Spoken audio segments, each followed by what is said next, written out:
안녕하십니까. 선거권의 혼술이 오늘 8월 29일 목요일에 열린 윤석열 대통령의 기자회견 내용을 정밀 분석하는 속풀이. 자, 두 번째 전해드릴 주제는 일단 대통령의 울분입니다. 울분. 요즘은 대통령 경로설 이런 것과는 좀 다른 차원에서 오늘 기자회견을 처음에 국정 브리핑을 하고 기자회견을 한 시간여 동안 20개의 질문을 받았습니다. 그런데 윤석열 대통령 앞에 펜도 없고 그 종이도 없었죠. 그걸 적석에서 모든 질문에 대한 답변을 다 했는데 그 답변하는 과정에서 간혹 이제 울분을 표시하기도 했다. 경로와는 다르게 이 가령 그 의료 대란과 관련해서 어떻게 보면은 그 의사들의 이 밥그릇 지키기 이 부분에 대해서 이야기를 그 직접적으로 밥그릇 지키기라는 표현은 안 썼지만은 지금까지 진행돼 온 과정을 설명을 하면서 사실상 울분을 토로하는 그런 상황도 있었습니다. 의대 정원 늘리는 문제를 비롯해서 몇 가지에서 좀 답답해하는 그런 모습을 보였죠. 특히 오늘 윤석열 대통령이 4대 개혁을 강조를 하면서 국정 브리핑에서 상당히 강하게 이야기를 했습니다. 4대 개혁은 국가의 생존이 걸린 문제다. 그리고 험한 여정이 된다. 취임 초부터 내가 쉬운 길을 가지 않겠다고 이야기를 했다. 그리고 이 개혁은 4대 개혁, 의료 그 개혁을 포함해서 이 개혁은 정치적 유불리를 따지지 않아야지 가능하다. 역대 정부는 정치적 유불리를 따지느라고 하지 못했다. 그런데 나는 지금 따지지 않고 하고 있다. 그 이야기입니다. 대통령의 지지율이 떨어지더라도 개혁을 할 것은 하겠다.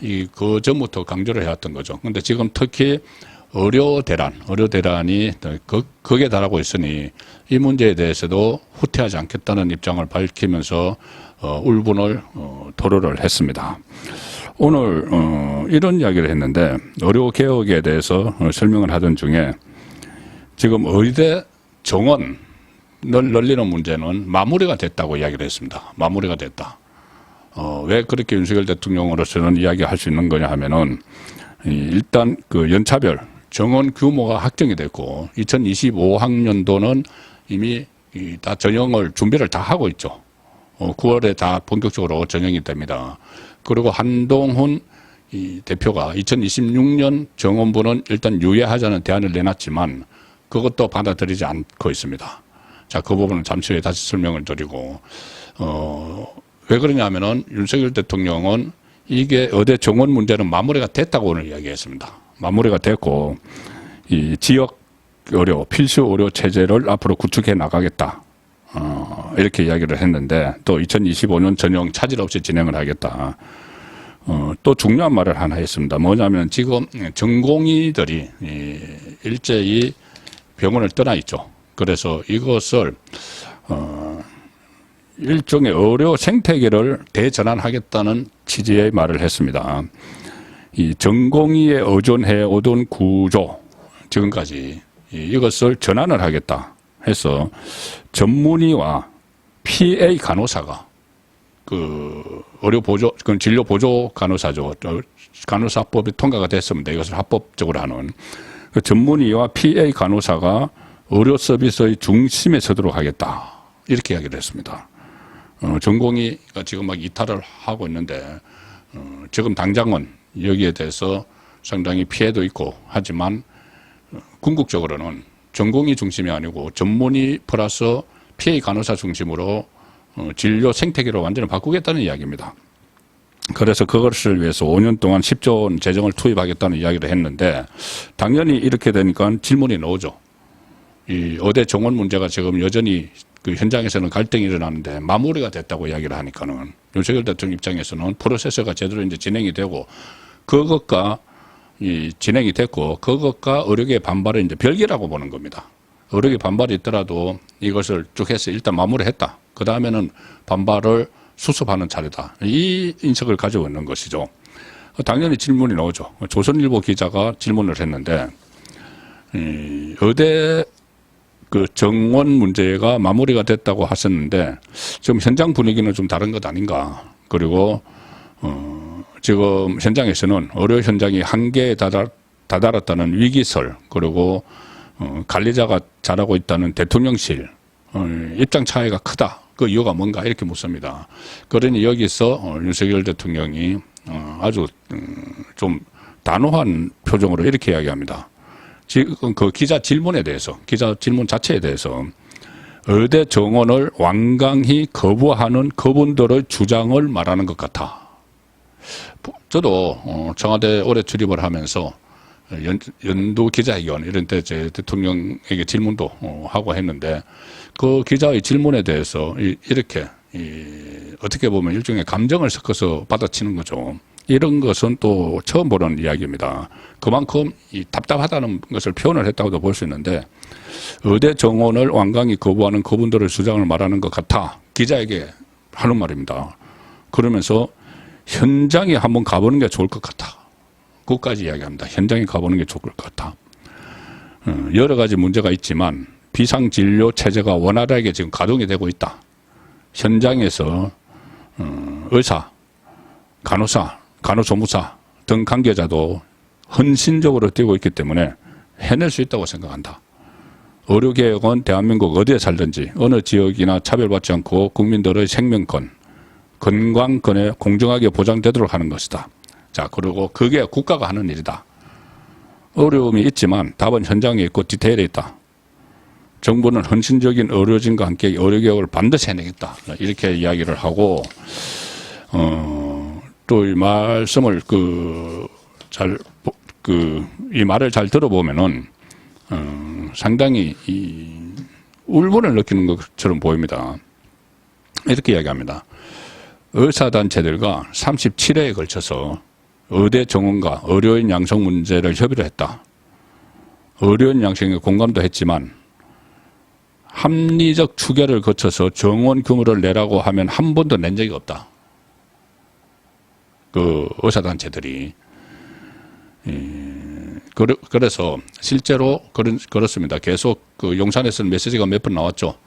의료계가 좀 통일된 단일화를 내라. 그러면 협상을 할 수가 있다고 하는데, 무슨 뭐 전공의 협회, 전문의 협회, 비대위, 뭐 전부 다 그 직역별로 다 다른 그 이야기를 했기 때문에 단일화된 안이 없는 거죠. 의사단체에서는. 자, 그래서 한 번도 낸 적이 없다. 그냥 이제 백기투항 하라는 식으로 해왔다는 이야기입니다. 의사단체에서 정부에 대해서 그냥 백기투항 하라. 무조건 그 원천 철회. 뭐 이것만 주장을 해왔다는 거죠. 자, 그래서 윤석열 대통령은 정부는 기다리고 기다렸다. 의사단체들은 통일된 의견을 도출하지 못한다. 도출을 계속 기다릴 수는 없다. 이 의사들의 이 직역별로 서로 다른 생각들이 있기 때문에. 그러면서 2035년 기준으로 의사가 1만 5천 명 부족한데 지금 시작해도 10년에서 15년이 지나야 의사가 공급된다. 이렇게 안타까움을 토로를 합니다. 그리고 의사단체에 이렇게 말했다. 과학적 근거에 의해서 합리적 수요 추계를 제시하고 정원에 대해 답을 내놓으면 검토하겠다고까지 이야기를 다 했다. 그런데도 무조건 안 된다. 줄여야 한다고 의사단체가 말하고 있다. 그래 내가 어떻게 해야 되겠는가 이런 이야기까지 합니다. 도대체 내가 어떻게 해야 되겠는가. 국민을 대신한 기자들 앞에서 그렇게 이야기합니다. 생중계가 되고 있는 상황이었죠. 국가가 또 어떻게 해야 되겠느냐. 내가 어떻게 해야 되겠느냐. 정부가 노력하고 국민들이 지지해주면 의료개혁을 할 수 있다. 이제 국가가 나서서 일해야 할 때가 왔다. 의료개혁이 성공되도록 도와달라. 이렇게까지 이야기를 했습니다. 그리고 이것을 일문일답을 하기 전에 국정 브리핑에서도 계속 정치 유불리를 따지지 않겠다. 뭐 이런 식으로 이야기를 했죠.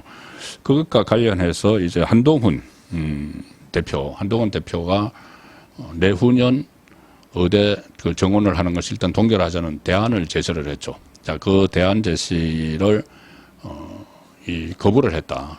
용산에서. 그래서 논란이 되고 있는데 그 부분도 질문도 당연히 나왔습니다. 소통 문제, 한동훈 대표와 관련된 소통 문제를 질문을 했는데 여기에 대해서 윤석열 대통령은 지금 그 한동훈 문제에 대해서는 다양한 현안에 대해서 의견을 자유롭게 피력하는 것은 있을 수 있다. 그게 자유민주주의다. 그 한동훈에 대해서 직접 언급은 안 합니다. 한동훈 대표에 대해서. 그리고 정부 여당의 잘 소통하고 있다. 다양한 채널이 있다. 원활히 소통하고 있다. 주말마다 고위당정 회의도 하지 않느냐. 고위당정 협의회. 거기서는 한동훈, 한독수 국무총리, 이 정진석 비서실장이 참여를 하죠. 그리고 의원들과 저도 수시로 통화를 하고 면담도 한다.